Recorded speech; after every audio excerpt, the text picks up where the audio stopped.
अस्सलाम वालेकुम नाज़रीन, अगर आप भी नीलम मुनीर के फ़न और इनकी खूबसूरती के मदाह हैं तो आपने यकीनन इंस्टाग्राम पर उनकी ताज़ा तरीन तस्वीर देख ही ली होंगी। नीलम मुनीर ने अपने सोशल मीडिया पर दुबई से कुछ ऐसी तस्वीर शेयर की हैं जिन्होंने मदाहों के दिल जीत लिए हैं।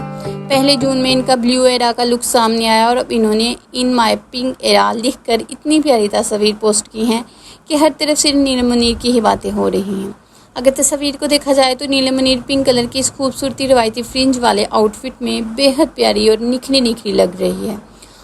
हाथ में नेल पॉलिश से लेकर इनका पूरा स्टाइल इतना डिसेंट है कि इनका प्रेगनेंसी ग्लो साफ नज़र आ रहा है। इससे पहले 15 जून को जब इन्होंने ब्लू आउटफिट में दुबई नाइट की वीडियोज़ और फ़ोटो शेयर किए थे तब भी फैंस ने इसके सिंपल और एलिगेंट अंदाज को बहुत पसंद किया था। यानी सिर्फ 2 बार तस्वीर अपलोड करके ही इन्होंने सोशल मीडिया पर एक हलचल मचा दी है।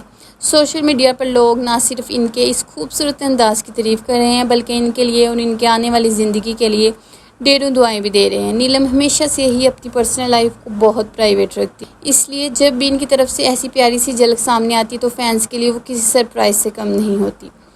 आप लोगों को नीलम मुनीर का कौन सा लुक ज़्यादा पसंद आया, जून वाला ब्लू एरा या आपका ये प्यारा सा पिंक एरा? मुझे नीचे कमेंट सेक्शन में लाजमी बताएं। अगर आपको वीडियो और प्यारा सा अपडेट पसंद आया हो तो वीडियो को लाइक करें और चैनल को सब्सक्राइब करना मत भूलें। मिलते हैं अगली वीडियो में, तब तक के लिए अल्लाह हाफिज़।